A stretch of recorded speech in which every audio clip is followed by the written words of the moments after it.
So, when you do measure things, what type of equipment do you use, and what do you look for? Well, I have one of Audio Precision's best last generation equipment. It's a 2700 with all the bells and whistles on it, and I really know how to use it. And as far as I'm looking for how distortion varies with power, what the distortion residue looks like, what the nature of it is, and how it varies with frequency. It's very desirable to have an amplifier which the distortion characteristic does not change with any frequency, but it's exceedingly rare to see that. I can put in my left hand the number of amps that I've seen that do that. So I look at that, and I just see this sort of vibe it. And what's nice about this Audio Precision, you can get these kind of things to happen, very rapidly. And as a matter of fact, what's sitting here right now is a plot of distortion versus power output. This is distortion vertically, and this is power in watts going this way. And this particular amplifier is running at maybe 0.1, 0.2% over a good part of its power range, and it finally comes up and gently starts to overload and whip. So you look for that. And a matter of fact, I've got, I can show you what that one amplifier that I was telling you about, that really measures low. I can show you that. It was, whoa, nothing has been that low. And how did it sound? Yeah, well, that's interesting. I'm not going to name what it was, but it was a very popular company that's made a lot of good DAC products mostly, and they made this power amplifier to be as low a distortion as they could with some special circuit ideas, and they really did it, and also low noise. I mean, it had the lowest referred input noise and the lowest amount of THD and IM distortion. I was amazed. Definitely the best that's ever been in this place with my eyes watching it do it. But when I hooked it up to my system, this is interesting, but it sounds kind of sterile. It doesn't bring the music vibe into the room as well as the you-know-what amplifier. Really, it was interesting, but I didn't want to keep listening to it. I say, okay, that's fine, but it doesn't do it for me. And any speculation why? I mean, is there a relationship between low distortion, or is it what they did to make the low distortion? I think that's a very interesting question. The low distortion per se, I don't think is it. As I mentioned previously, there's something about the transmission of the solar essence or the vibe of music passing through a circuit in all of those parts, and the way it comes out the other end is a function of how those parts are all put together and designed in such a way that is not relatable to the measurements that we make on those assemblage of parts at this point. We don't know why, but that sort of helps to explain, though, the fact that some circuits pass that energy through to have a more believable sonic result than others, and it can be something that doesn't measure very good. For instance, and this is truly shocking, I don't know if I should go here, but the little Pathos Orium headphone amplifier has got a Texas Instrument volume control chip in it. And when you look at the distortion characteristic of it, it looks more like crossover nonlinearity that's not gross, but I mean, they're gain reductions at the origin. Crossover distortion is discontinuities at the origin, but when you start to turn the bias up, instead of being like this, it's just a smooth aberration. And where does that come from? That output stage doesn't have it, because when you drive it directly, none of that's there. So it has to be that volume control chip is doing it in its op amp somehow. But yet, the thing sounds sensational. And so that's a mystery to me as to why that's so, but I know that sonically it is so. Who was the first person that enlightened you that things that designs that measured one way have a sound to them?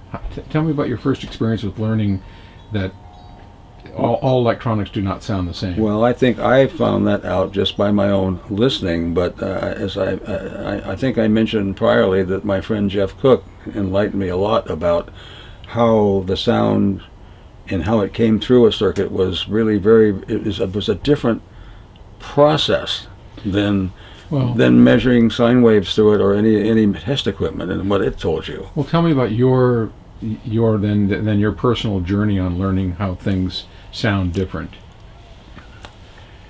Oh, I have a story that's sort of related to that. It had to do with banana plugs versus not banana plugs. There was some, when I worked part time in Los Angeles for Infinity and Gas and so forth, I met and stayed with a lot of people that I met friends, that I would go listen to their systems. And there was one system, I can't remember what it was, but somehow we took a system. We took the speaker wires that were going through banana plugs, and we took the wires out and directly connected them to the binding post, and it just sounded better. It might be something like your recent experience of taking a power cord out, putting it back in again. The sound had been in that, but I mean, it was like, whoa, that was really very audible. Mm-hmm. So that's like banana plugs are bad after that, which may or may not be really true, but it seemed that way. That was one thing that reminded me. And there's just been too many things that I've heard that I thought sounded better or worse when I experienced them. I can't name a particular one. I really can't. Yeah, no, that's okay. But there's been a lot of them. It's been a continuum of that all along, of course. So, who have been some of the wackier guys like John Iverson and things that you've known? Any stories you want to share with those? Well, they told John Iverson.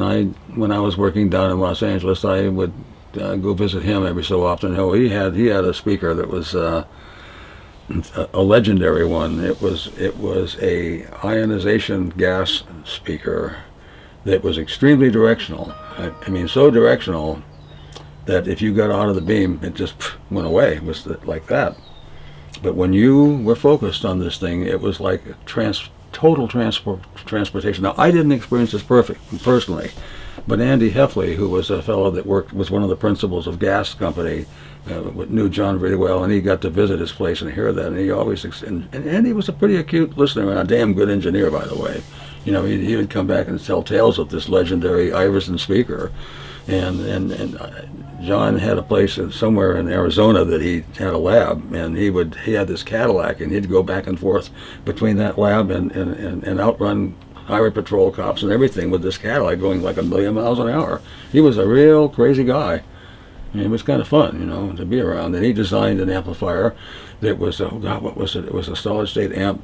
I can't remember what this model number was, but it was a legendary Iverson solid state power amplifier that was supposed to be really good. And I had a chance. It was very good, but that was at the time that we were doing the hybrid Class A, and there was a shootout at one point. I think that we might have won it, but that was a good amp that he made. He was a smart guy. Yeah, Iverson, but he sort of disappeared from the face of the earth. We don't know what happened to him.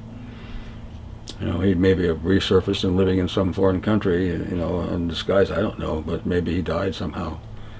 But he was truly a legendary character. What was the name of his company? Electro something. Electro Research something amplifier. Yeah, it was built. He built them for the military, but he was sold them as hi-fi amps too, and it had a nice meter on the front. It was very, very boss piece of gear and pretty good circuitry too. Oh, another amp that I had experience with Andy Heffley after he left Gas. He became a pretty good designer. He designed some big mother amps for Mark Shifter. And these were a very interesting design, and something had gone wrong with one of them in this mono pair, and Mark shipped the pair of them to me. I mean, these were in a big crates, and I found out there were some noisy front-end devices, and I repaired that one, and I remember hooking them up, and I said, oh, Jesus, they sounded good. Those were good. And Andy is a good designer. And he now works he does telecommunication stuff for Hewlett-Packard, kind of a guy. Another interesting story is the young man who built that little Class A amplifier that I mentioned way back when, with this kind of circuit that the PS Audio has with bipolar transistors. He built that guy, and he went on to be a very famous HP guy. Yeah. So what other kind of people have I met? Oh.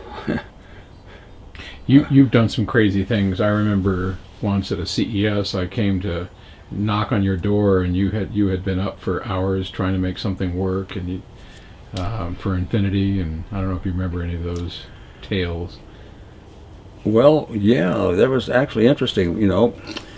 The hybrid Class A is an interesting story because I had made prototypes, sort of a rec recept, old kind of chassis things that we actually took to CES shows and played the system with these BHK prototypes.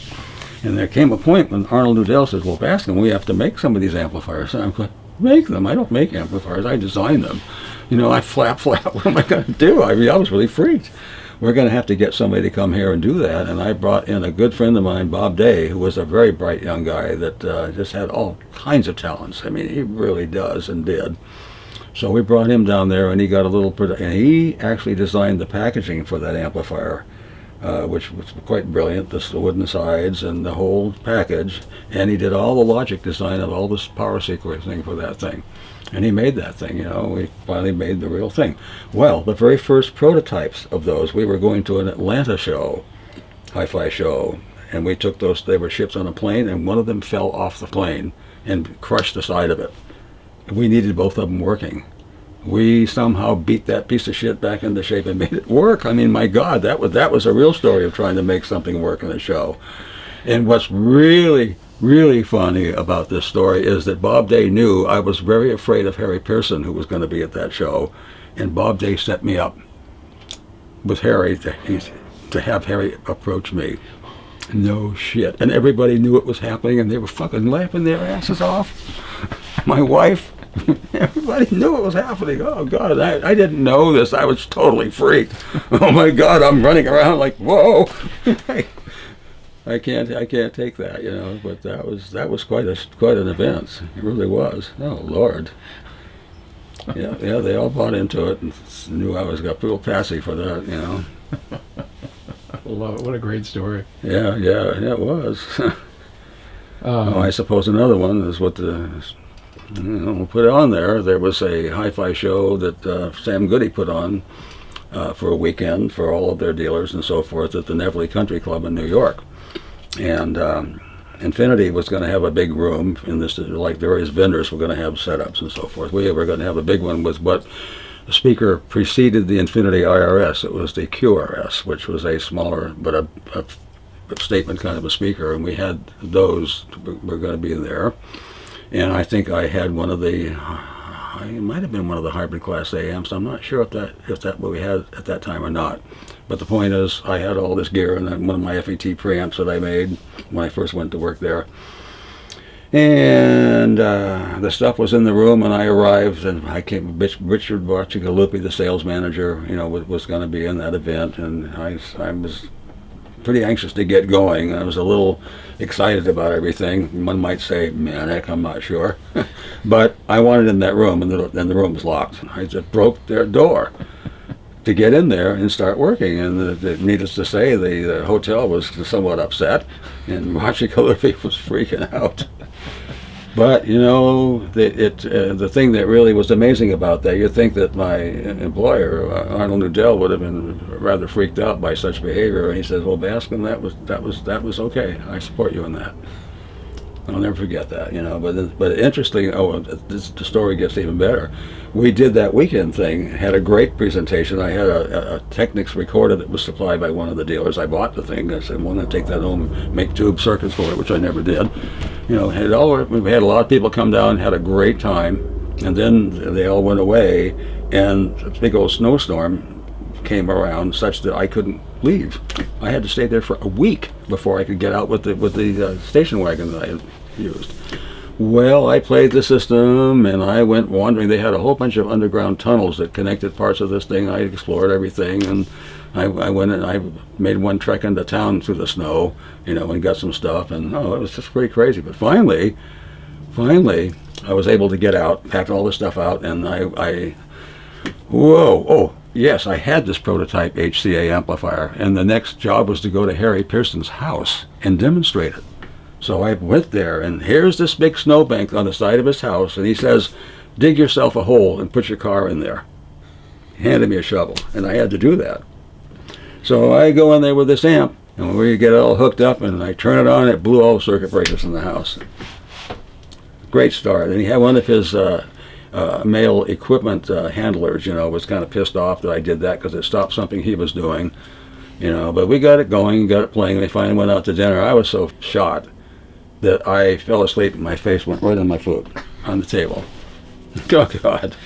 Total craziness, But after that, I was so horny for a guitar that I rode out to the end of Long Island Sound, the end of, I just took a drive And I found this music store, and I bought this guitar. I just had to have a guitar, and it was a Japanese guitar made by Angelica, and I still have that one as another instrument that I use. And so, oh boy, I was satisfied, and it was a pretty crazy trip. It really was. I'm out here in my lab holding a guitar. That's my prime guitar that I finally got a hold of, really a good one. This is a 1969 Ramirez 1A, 1A denoting their best quality.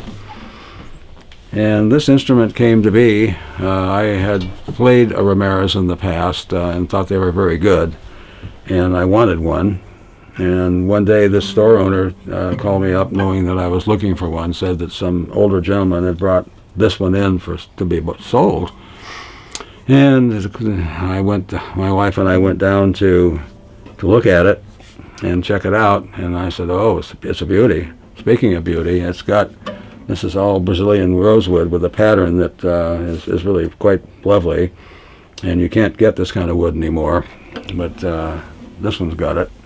And this gentleman was an auto designer for Chrysler. They lived here in Santa Barbara, and he had gone to Madrid on one of his trips and went into the Ramirez shop and picked this one out and took it home with him. And so I'm now the very happy owner of whom I address as Miss Ramirez. And so I sometimes will come out here and play in the lab because it sounds really good in this room. So I have it. This is how I would play. The classical guitar is played with the fingers, no pick, and it sounds like this.